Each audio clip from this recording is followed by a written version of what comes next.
Now The Rescue is our second 2-episode serial, the first of a new production block, but is the third serial of the second season, but it has the distinction of being the first Doctor Who serial to introduce a new companion. Written by previous story editor David Whittaker and only 2 parts long, will this be a repeat in quality of Edge of Destruction, or will it be a unique story unlike anything we've previously seen? Well, it's time to find out, although I already know, and if you don't, then why haven't you watched the serial?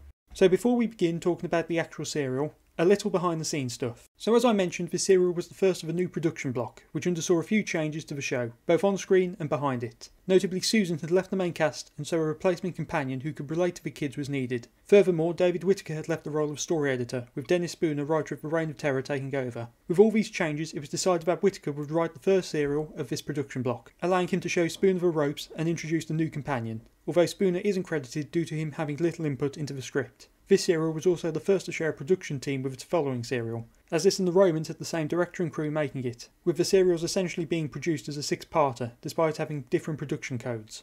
Ironically, this production block would also end with the same thing happening, although with a far more confusing production code situation.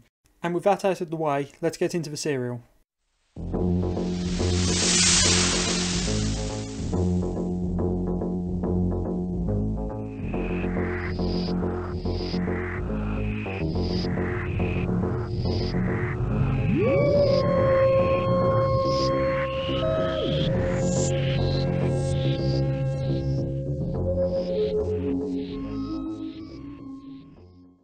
We begin in a cave as the TARDIS lands on the planet Dido, as we later learn a planet inhabited by a small race of peaceful people, who are completely against violence. The TARDIS landing is detected by a crashed Earthship, the UK-201, which is awaiting a rescue ship from Earth. Here is where we meet Vicky, a young girl who became trapped on Dido when the ship crashed, and as we learn, only one of 2 survivors. I'll discuss Vicky in more detail when we learn more about her, as she will be very important going forwards. She excitedly informs the only other survivor, an older man named Bennett, about the ship landing, believing it to be the rescue ship, but Bennett shuts her down as the ship is still days away and dissuades Vicky's belief that a ship has landed at all. Just in case, Vicky contacts the rescue ship and is told that they are still 69 hours away. This of course raises Vicky's curiosity as to what has landed. Meanwhile in the TARDIS, the Doctor is having a nap, but this is not any nap, as he has slept through the TARDIS landing, something he mustn't allow to happen again, and this gives us a few nice character beats. There, I feel a bit sticky. I'm just going to have a wash. Oh, but Doctor, the trembling stopped. Oh, my dear, I'm so glad you're feeling better. No, not me, the ship. This of course is an important scene as it shows where the characters are now after leaving Susan. Now the serial itself doesn't state how long it's been since they left Earth, but the Doctor still has her on his mind. Susan,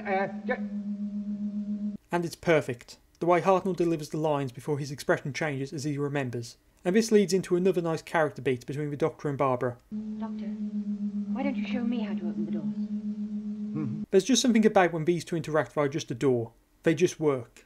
Leaving the TARDIS, the Doctor decides to go back to napping. What are you going to do? Oh, I think I'm going to have a nap. Which sparks a conversation between Ian and Barbara. There's a fun bit of humour in this scene as it allows for the discussion about Susan's departure, going from Ian's joke to Barbara showing a greater understanding of how things have affected the Doctor. But things lighten up when they think about what Susan could be doing. We're just getting beat after beat and we're all great. But since things can never remain calm for the trio, Ian and Barbara find an opening and discover the crashed ship, but are found by a creature named Kerquillian. He acts innocent enough towards them, but once Ian's gone to get the Doctor, he knocks Barbara off the cliff edge and uses his ray gun to destroy the opening, trapping the Doctor and Ian inside. Just to note that in between these events, the Doctor has discovered that this is the planet Dido, a planet he has been to before, and realises he can't get away with pretending he's landed there on purpose. Dear. Well, undoubtedly we've landed on the planet Dido. I wonder if I was to tell Ian it was deliberate, whether he believed me or not. Of course I was asleep. Oh. I wanted to note this as it's a case of Whittaker introducing a somewhat humorous scene right after the apparent death of one of our leads, and somehow getting away with it. Although yes, the scene does also serve the purpose of introducing the fact that the Dido people are friendly. Anyway, the Doctor hears the commotion and goes out to help Ian. Here we begin to learn more about the Dido people, with the Doctor showing Ian his knowledge of the planet. But then we get an interesting twist, as we learn that the ray gun was not in fact a weapon, but instead a tool. When I was here last time, if I remember rightly, they just perfected this thing. It's a ray used in construction work. And finally, the Doctor's concern about the change. So to avoid any more unnecessary tension, Barbara wasn't killed by the fall and is found by Vicky, who takes her to the ship and hides her. This is where we begin to see the dynamic between Coquillian and the survivors. We are told they was the Dido people who killed the crew, under the pretense of inviting them to a grand meeting, and that Coquillian is responsible for protecting Vicky and Bennett. Vicky didn't attend the meeting due to being ill, while Bennett attended but was able to escape although was injured and is now unable to walk. It's clear that he's not protecting the two for their own good and has ulterior motive shown by the fact that he constantly intimidates Vicky and has private conversations with Bennett. Now he doesn't intimidate Vicky with violence, more so his presence, often waving the mining tool in her face and reminding her that he saved their lives. And Bennett has made it clear that Coquillian isn't to know about the rescue ship. As for his motive, it's not made clear, with potentially Bennett knowing. Now it's difficult to discuss Coquillian due to a plot twist later in the story, which recontextualises events. But I can say that he has a deep disdain for stones. They're very beautiful. Meanwhile, the Doctor and Ian have found another way out of the cave, which takes them around a pit containing a creature, a sand beast as it's called, which resembles Coquillian. This is where we get our dodgy cliffhanger of Ian being trapped between some wobbly blades, which he easily escapes in episode 2. Back at the ship, we get to learn more about Vicky and what she's been doing on the planet. This is mostly shown through her taming of a sand beast, which she names Sandy, which she feeds plants and is clearly her only friend on the planet, which Barbara kills with a flare gun.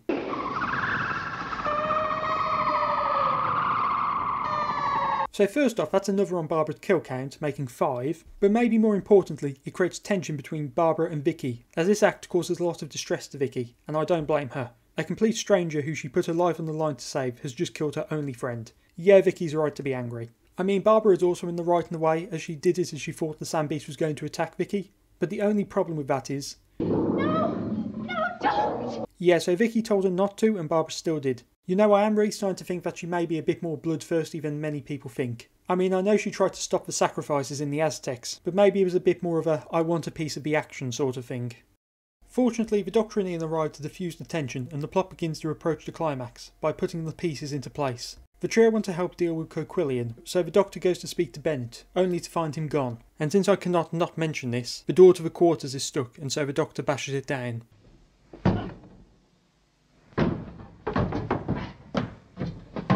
Here we learn that Bennett has a recording of his voice to tell people to go away. Notably, the recording of Bennett is the same as when he told Coquillian to go away. How interesting.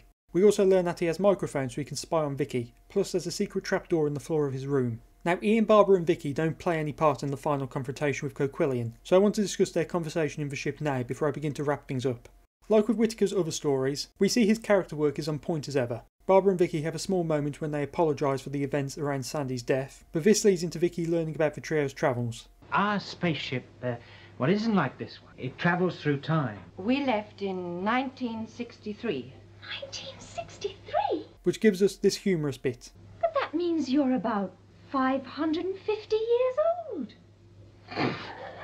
The way Ian and Barbara react to this is just priceless. The shock on Barbara's face opposed to Ian's complete lack of ability to suppress a laugh. And of course we have Barbara's vicious streak on display again, elbowing Ian. We also have a later scene where the Doctor overhears Vicky talking about him, and the Doctor is charmed by her. It's funny, but as soon as he walked in, I felt that you could trust him. But why does he wear those funny clothes and that long white hair? I do enjoy that we get to hear Vicky describe the Doctor in the way she does, how he has an aura to him which gives you a sense of trust in him, and it's great how it's juxtaposed against her finding his hair and clothes odd. We're really seeing a lot from Vicky, and it's perfectly setting the groundwork for her character going forwards. So the final confrontation. The Doctor and Coquillian finally meet. This used to be the People's Hall of Judgment. Fitting in the present circumstances, don't you think? This is where we learn the truth about Coquillian. He is in fact not a member of the Dido people, but instead he is Bennett in disguise, wearing ceremonial robes. And this twist is amazing. While the build-up was maybe a bit clunky, and if you're familiar with Ray Barrett's work on the Jerry Anderson shows, you'll hear the twist coming from a mile off. The way things fall into place and turn this crippled man into a mass murderer is incredible. You destroyed a whole planet to save your own skin. You're insane. We learn that Bennett killed a man, and when the ship crashed, he took the opportunity to kill the entire crew and the Dido people in order to protect himself. Vicky was unaware of the truth about Bennett, and so he spared her and pretended to be a Dido person to scare her, and make her believe his story about the Dido people being evil. And this reveal is reinforced by the great performances of Hartnell and Barrett. Bennett remains calm and uses his physical strength to overpower the Doctor, while the Doctor can't use his own mental strength as this isn't someone he can talk with and use his intelligence to win. Bennett is a force of pure evil who won't listen to anything the Doctor has to say. He will simply kill him. The Doctor is clearly scared of Bennett and he can do almost nothing but back away and try to survive. But he can't, and Bennett begins to strangle him. When it turns out Bennett didn't kill all of the Dido people and they are ready to take their revenge. And Bennett has little option but to defend himself with a chair. He continues backwards before falling to his death, presumably into the same pit which Ian was nearly forced into. With that done, the Dido people return the Doctor to the TARDIS and destroy the communication unit on the ship. So here we are, the end of the serial. Vicky is all alone, now with no way of getting home, and so the trio invite her aboard the TARDIS. My dear, why don't you come with us? Hmm? In that old box? We can travel anywhere and everywhere. And if you like adventure, my dear, I can promise you an abundance of it. And she accepts, making Vicky the first companion to be asked to join the TARDIS crew. And the last of the Hartnell era. But it's huge! And now we have a new quartet, ready for many adventures in time and space. Vicky has already proven herself to be an interesting character, and now let's see where the show will take her. But the first place the new quartet land is on the edge of a cliff.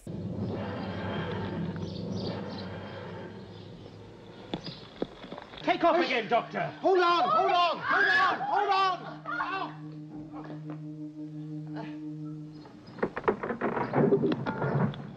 So while the short serial, much like The Edge of Destruction, the character work is on point. We see the effects on the Doctor as having to leave Susan behind, while simultaneously showing he is still just as ready to do what he thinks is right. And with this new production block, we are seeing a new, more moral Doctor than before. Long gone is the Doctor who would kill a man for his own survival. Now we have a man who will stand up against evil without hesitation. Ian and Barbara are still as strong as ever, but they're definitely in the background to the Doctor and Vicky, excluding Barbara's newest victim.